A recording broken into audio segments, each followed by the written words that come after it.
আসসালামু আলাইকুম ওয়া রাহমাতুল্লাহি ওয়া বারাকাতুহু। নাহমাদুহু ওয়া নুসাল্লি আলা রাসূলিল কারীম, আম্মা বা'দ। আউযু বিল্লাহি মিনাশ শাইতানির রাজীম।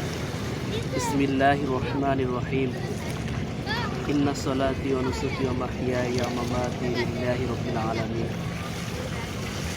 আলহামদুলিল্লাহ, আল্লাহ পাক রব্বুল আলামিনের দরবারে লাখো কোটি শুকর ও শুকর যে মহান রব্বুল আলামিন গোটা বিশ্বের জাহানের জন্য আমাদের জাতির পিতা আদম আলাইহিস সালাম থেকে কিয়ামত পর্যন্ত যে একটা জারি রেখেছেন কুরবানি, এই কুরবানিটা যে যাদের সামর্থ্য আছে তারা দিতে পারে, এটা আল্লাহর কাছে অনেক বড় একটা মহৎ কুরবানির সওয়াব। যদি মানব জাতি জানতাম, তাহলে যার অর্থ হয়েছে সে তো দিবেই, কিন্তু যার অর্থ না হয়েছে সেও দেওয়ার জন্য অনেক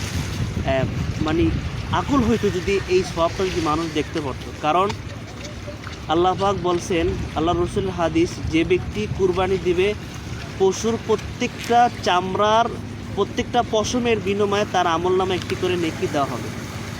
আচ্ছা, এই নেকিটা, এই আমলটা যদি আমরা মানব জাতিরা যদি জানতাম, তাহলে আমরা তো এটা দেওয়ার জন্য আমরা মানুষ থেকে অর্থ চেয়ে হলো আমরা এই কুরবানিটা দিতাম।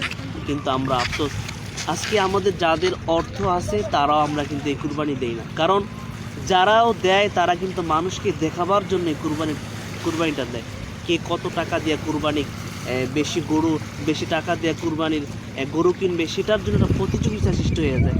কিন্তু যে আল্লাহর জন্য যে কুরবানিটা দিবে, এটা মানুষের ভিতরে ইখলাস পয়দা হয় না।